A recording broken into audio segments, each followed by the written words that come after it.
En extremo contento, ufano y vanaglorioso, iba Don Quijote por haber alcanzado vitoria de tan valiente caballero, como él se imaginaba que era el de los espejos, de cuya caballeresca palabra esperaba saber si el encantamento de su señora pasaba adelante, pues era forzoso que el tal vencido caballero volviese, so pena de no serlo, a darle razón de lo que con ella le hubiese sucedido.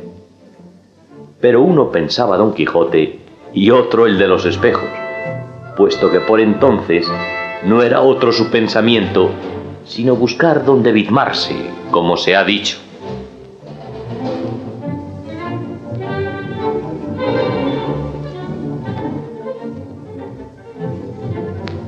Dice pues la historia que cuando el bachiller Sansón Carrasco aconsejó a Don Quijote que volviese a proseguir sus dejadas caballerías, fue por haber entrado primero en bureo con el cura y el barbero sobre qué medio se podría tomar para reducir a Don Quijote a que se estuviese en su casa quieto y sosegado sin que le alborotasen en sus mal buscadas aventuras, de cuyo consejo salió, por voto común de todos y parecer particular de Carrasco, que dejasen salir a Don Quijote, pues el detenerle parecía imposible, y que Sansón le saliese al camino como caballero andante y trabase batalla con él, pues no faltaría sobre qué, y le venciese, teniéndolo por cosa fácil, y que fuese pacto y concierto que el vencido quedase a merced del vencedor, y así, vencido Don Quijote, le había de mandar el bachiller caballero se volviese a su pueblo y casa y no saliese de ella en 2 años o hasta tanto que por él le fuese mandado otra cosa, lo cual era claro que Don Quijote, vencido, cumpliría indubitablemente por no contravenir y faltar a las leyes de la caballería, y podría ser que en el tiempo de su reclusión se le olvidasen sus vanidades o se diese lugar de buscar a su locura algún conveniente remedio. Aceptólo Carrasco y ofreciósele por escudero Tomé Cecial, compadre y vecino de Sancho Panza, hombre alegre y de lucios cascos. Armóse Sansón como queda referido, y Tomé Cecial acomodó sobre sus naturales narices las falsas y de máscara ya dichas, porque no fuese conocido de su compadre cuando se viesen, y así siguieron el mismo viaje que llevaba Don Quijote y llegaron casi a hallarse en la aventura del carro de la muerte, y finalmente dieron con ellos en el bosque, donde le sucedió todo lo que el prudente ha leído. Y si no fuera por los pensamientos extraordinarios de Don Quijote, que se dio a entender que el bachiller no era el bachiller, el señor bachiller quedara imposibilitado para siempre de graduarse de licenciado por no haber hallado nidos donde pensó hallar pájaros. Tomé Cecial, que vio cuán mal había logrado sus deseos y el mal paradero que había tenido su camino, dijo al bachiller: Por cierto, señor Sansón Carrasco, que tenemos nuestro merecido. Con facilidad se piensa y se acomete una empresa, pero con dificultad las más veces se sale de ella. Don Quijote, loco, nosotros cuerdos. Él se va sano y riendo. Vuesa merced queda molido y triste. Sepamos, pues, ahora, ¿cuál es más loco? ¿El que lo es por no poder menos o el que lo es por su voluntad? La diferencia que hay entre esos dos locos es que el que lo es por fuerza lo será siempre, y el que lo es de grado lo dejará de ser cuando quisiere. Pues así es. Yo fui por mi voluntad loco cuando quise hacerme escudero de vuesa merced, y por la misma quiero dejar de serlo y volverme a mi casa. Eso os cumple, porque pensar que yo he de volver a la mía hasta haber molido a palos a Don Quijote es pensar en lo excusado, y no me llevará ahora a buscarle el deseo de que cobre su juicio, sino el de la venganza, que el dolor grande de mis costillas no me deja hacer más piadosos discursos. En esto fueron razonando los dos hasta que llegaron a un pueblo donde fue ventura hallar un algebrista con quien se curó el Sansón desgraciado. Tomé Cecial se volvió y le dejó, y él quedó imaginando su venganza.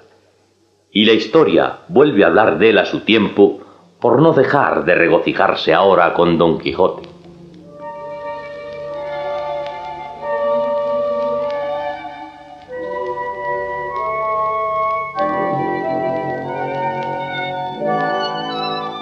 Con la alegría, contento y ufanidad que se ha dicho, seguía Don Quijote su jornada, imaginándose por la pasada victoria ser el caballero andante más valiente que tenía en aquella edad el mundo. Daba por acabadas y a felice fin conducidas cuantas aventuras pudiesen sucederle de allí adelante. Tenía en poco a los encantos y a los encantadores. No se acordaba de los innumerables palos que en el discurso de sus caballerías le habían dado, ni de la pedrada que le derribó la mitad de los dientes, ni del desagradecimiento de los galeotes, ni del atrevimiento y lluvia de estacas de los yangüeses. Finalmente decía entre sí que si él hallara arte, modo o manera como desencantar a su señora Dulcinea, no envidiara a la mayor ventura que alcanzó o pudo alcanzar el más venturoso caballero andante de los pasados siglos.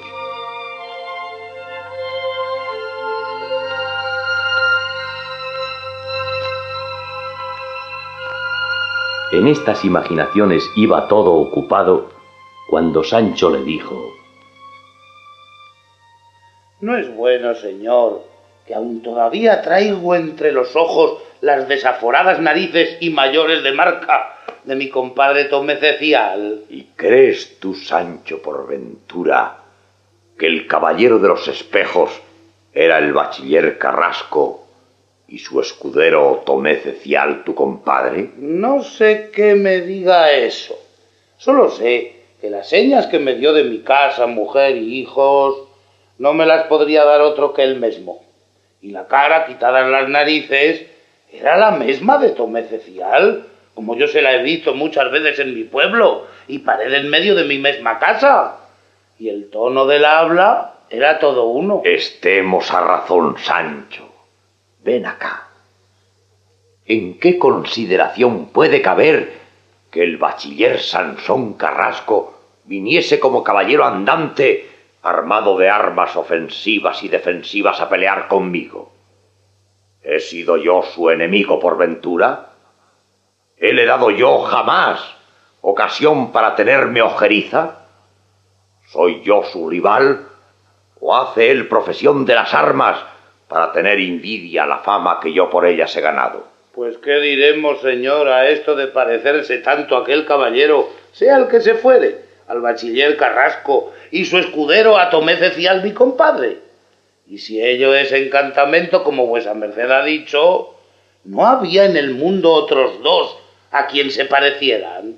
Todo es artificio y traza de los malignos magos que me persiguen, los cuales, anteviendo que yo había de quedar vencedor en la contienda, se previnieron de que el caballero vencido mostrase el rostro de mi amigo el bachiller, porque la amistad que le tengo se pusiese entre los filos de mi espada y el rigor de mi brazo, y templase la justa ira de mi corazón, y de esta manera quedase con vida el que con embelecos y falsías procuraba quitarme la mía.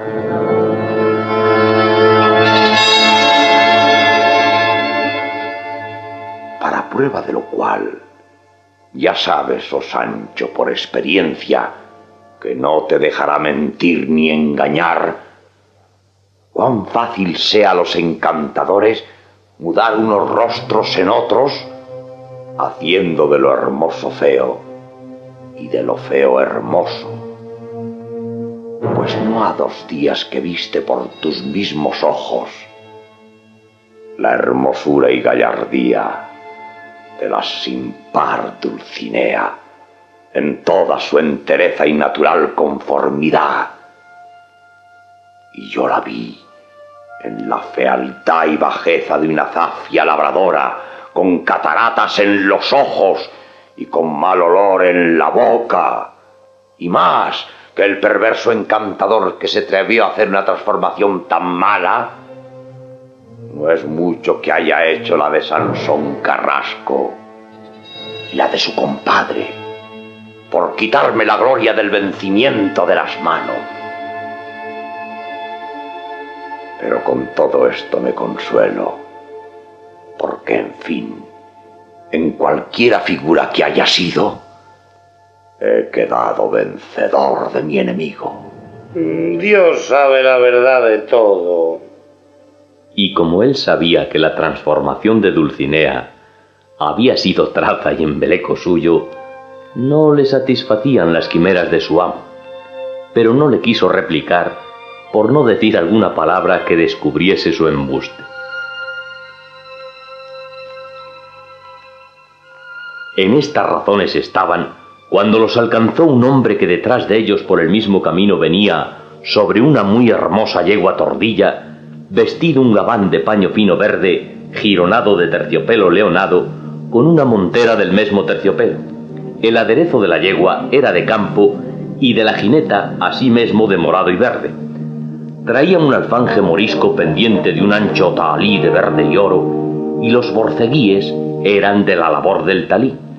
Las espuelas no eran doradas, sino dadas con un barniz verde, tan tersas y bruñidas que por hacer labor con todo el vestido parecían mejor que si fueran de oro puro. Cuando llegó a ellos el caminante, los saludó cortésmente y picando a la yegua se pasaba de largo. Pero don Quijote le dijo: Señor galán, si es que vuesa merced lleva el camino que nosotros y no importa el darse priesa, merced recibiría en que nos fuésemos juntos.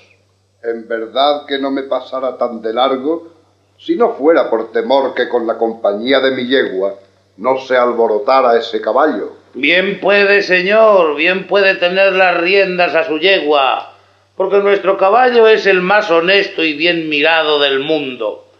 Jamás en semejantes ocasiones ha hecho vileza alguna, y una vez que se desmandó hacerla, la lastimamos mi señor y yo con las setenas. Digo otra vez que puede vuesa merced detenerse si quisiere, que aunque se la den entre dos platos, a buen seguro que el caballo no la arrostre.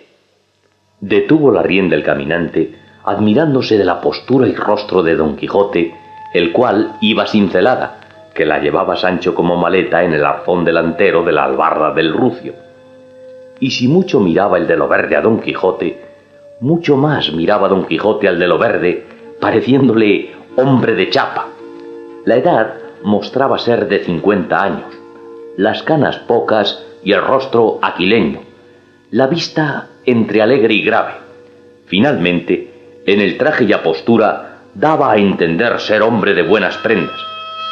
Lo que juzgó de don Quijote de la Mancha el de lo verde fue que semejante manera ni parecer de hombre no le había visto jamás. Admiróle la longura de su cuello, la grandeza de su cuerpo, la flaqueza y amarillez de su rostro, sus armas, su ademán y compostura, figura y retrato no visto por luengos tiempos atrás en aquella tierra. Notó bien don Quijote la atención con que el caminante le miraba, y leyóle en la suspensión su deseo, y como era tan cortés y tan amigo de dar gusto a todos, antes que le preguntase nada, le salió al camino diciéndole lo que se contará en otro capítulo.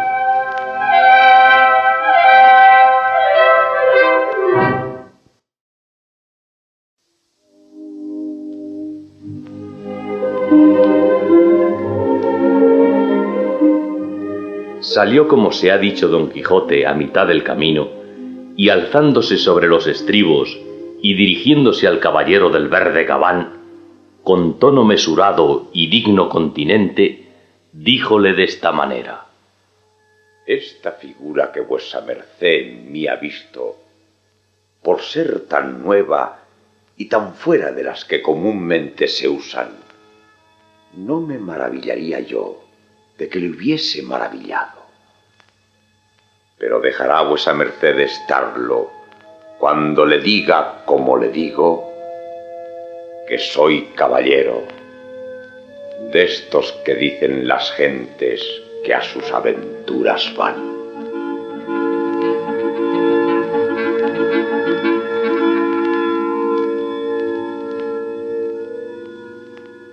Salí de mi patria, empeñé mi hacienda, dejé mi regalo y entreguéme en los brazos de la fortuna, que me llevasen donde más fuese servida.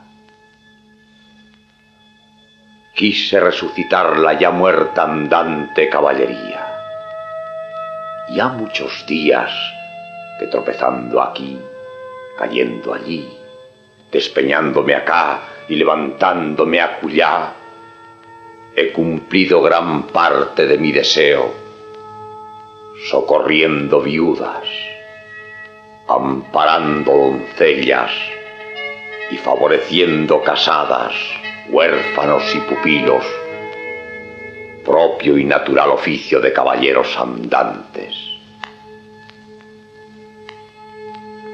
Y así, por mis valerosas, muchas y cristianas hazañas, he merecido andar ya en estampa en casi todas o las más naciones del mundo. 30.000 volúmenes se han impreso de mi historia y lleva camino de imprimirse 30.000 veces de millares si el cielo no lo remedia.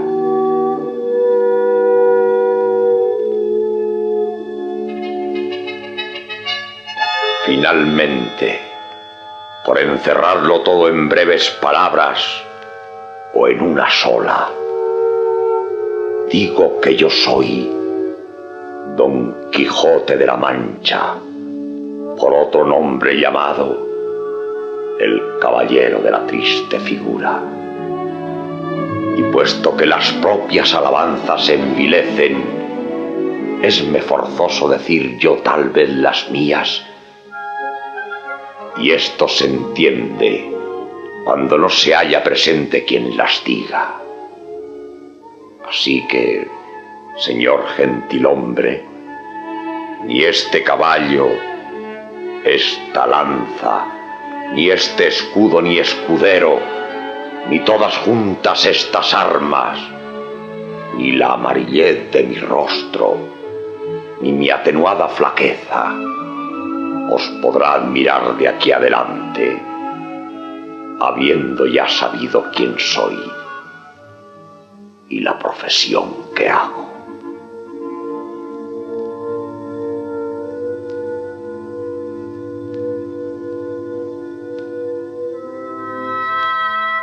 Cayó en diciendo esto Don Quijote, y el de lo verde, según se tardaba en responderle, parecía que no acertaba a hacerlo. Pero de allí a buen espacio le dijo: Acertaste, señor caballero, a conocer por mi suspensión mi deseo, pero no habéis acertado a quitarme la maravilla que en mí causa el haberos visto, que puesto que como vos, señor, decís que el saber ya quién sois me la podría quitar, no ha sido así. Antes, ahora que lo sé, quedo más suspenso y maravillado. ¿Cómo y es posible que hay hoy caballeros andantes en el mundo y que hay historias impresas de verdaderas caballerías?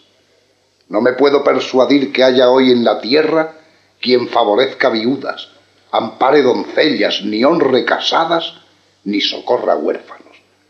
Y no lo creyera si en vuesa merced no lo hubiera visto con mis ojos. Bendito sea el cielo, que con esa historia que vuesa merced dice que está impresa de sus altas y verdaderas caballerías, se habrán puesto en olvido las innumerables de los fingidos caballeros andantes de que estaba lleno el mundo, tan en daño de las buenas costumbres y tan en perjuicio y descrédito de las buenas historias. Hay mucho que decir en razón de si son fingidas o no las historias de los andantes caballeros. Pues hay quien duda que no son falsas las tales historias. Yo lo dudo y quédese esto aquí, que si nuestra jornada dura, espero en Dios de dar a entender a vuesa merced que ha hecho mal en irse con la corriente de los que tienen por cierto que no son verdaderas. De esta última razón de Don Quijote, tomó barruntos el caminante de que Don Quijote debía de ser algún mentecato, y aguardaba con otras lo confirmase. Pero antes que se divirtiesen en otros razonamientos, Don Quijote le rogó le dijese quién era pues él le había dado parte de su condición y de su vida. A lo que respondió el del verde gabán: yo, señor caballero de la triste figura, soy un hidalgo natural de un lugar donde iremos a comer hoy, si Dios fuere servido. Soy más que medianamente rico, y es mi nombre don Diego de Miranda. Paso la vida con mi mujer y con mis hijos y con mis amigos. Mis ejercicios son el de la caza y pesca, pero no mantengo ni halcón ni galgos, sino algún perdigón manso o algún hurón atrevido. Tengo hasta 6 docenas de libros, cuáles de romance y cuáles de latín, de historia algunos y de devoción otros. Tengo un hijo que a no tenerle quizá me juzgara por más dichoso de lo que soy, y no porque él sea malo, sino porque no es tan bueno como yo quisiera.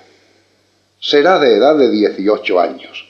Los 6 ha estado en Salamanca, aprendiendo las lenguas latina y griega, y cuando quise que pasase a estudiar otras ciencias, halléle tan embebido en la de la poesía, si es que se puede llamar ciencia, que no es posible hacerle arrostrar la de las leyes que yo quisiera que estudiara, ni la de la reina de todas, la teología.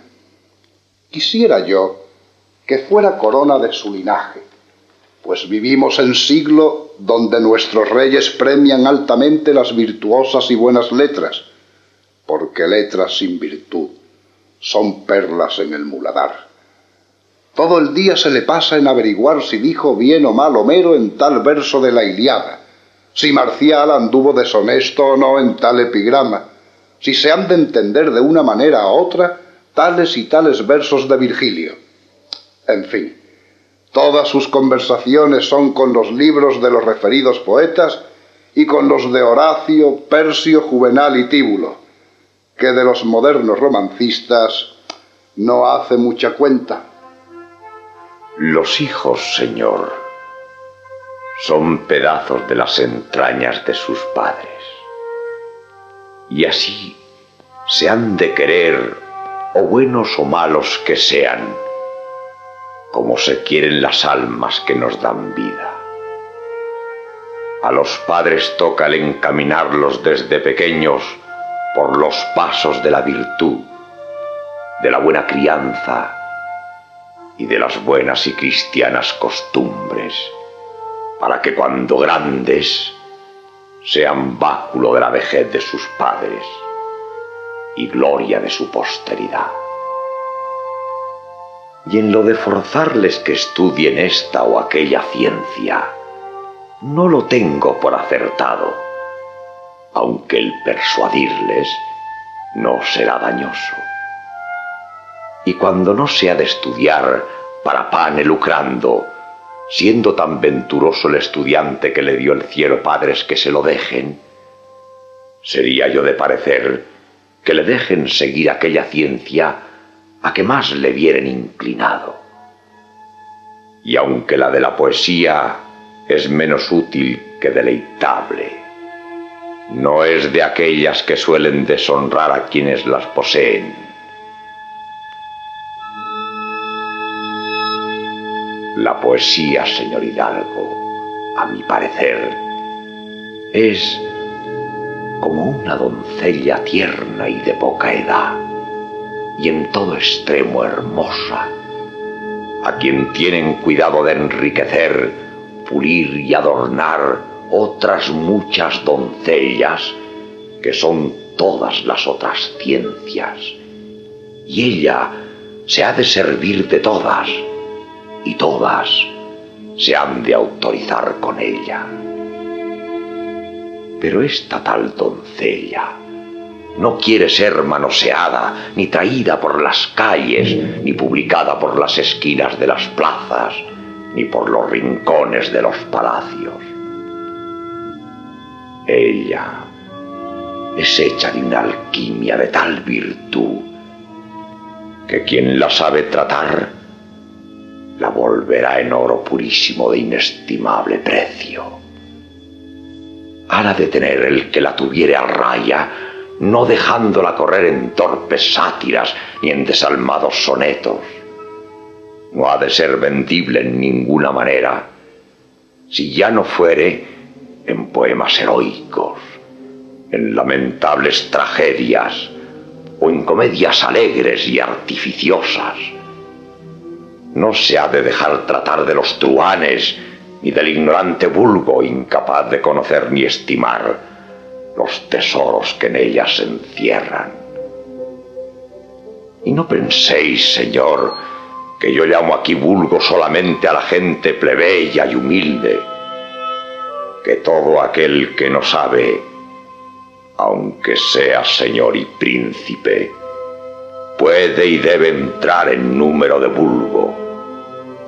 Y así, el que con los requisitos que he dicho tratare y tuviere a la poesía, será famoso y estimado su nombre en todas las naciones políticas del mundo. Y a lo que decís, señor, que vuestro hijo no estima mucho la poesía de romance, doyme a entender que no anda muy acertado en ello. Y la razón es esta. El grande Homero no escribió en latín porque era griego, ni Virgilio no escribió en griego porque era latino.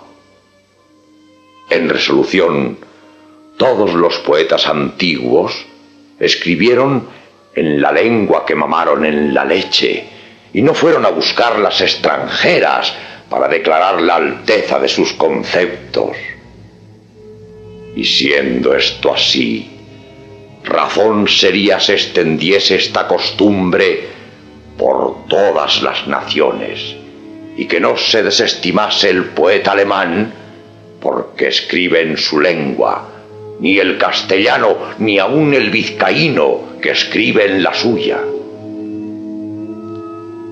Pero vuestro hijo, a lo que yo, señor, imagino, no debe de estar mal con la poesía de romance, sino con los poetas que son meros romancistas, sin saber otras lenguas ni otras ciencias que adornen y despierten y ayuden a su natural impulso.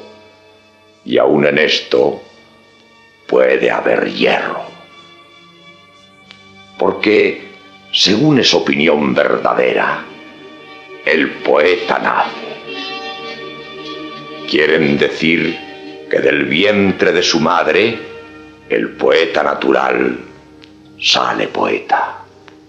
Y con aquella inclinación que le dio el cielo, sin más estudio ni artificio, compone cosas que hace verdadero al que dijo: es Deus in nobis, etc.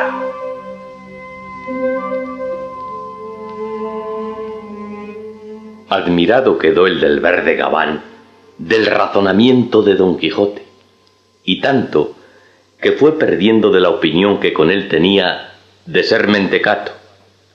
Pero a la mitad de esta plática, Sancho, por no ser muy de su gusto, se había desviado del camino a pedir un poco de leche a unos pastores que allí junto estaban ordeñando unas ovejas. Y en esto ya volvía a renovar la plática el hidalgo, satisfecho en extremo de la discreción y buen discurso de Don Quijote, cuando alzando Don Quijote la cabeza, vio que por el camino por donde ellos iban venía un carro lleno de banderas reales, y creyendo que debía de ser alguna nueva aventura, a grandes voces llamó a Sancho que viniese a darle la celada, el cual Sancho, oyéndose llamar, dejó a los pastores y a toda priesa picó al rucio y llegó donde su amo estaba, a quien sucedió una espantosa y desatinada aventura.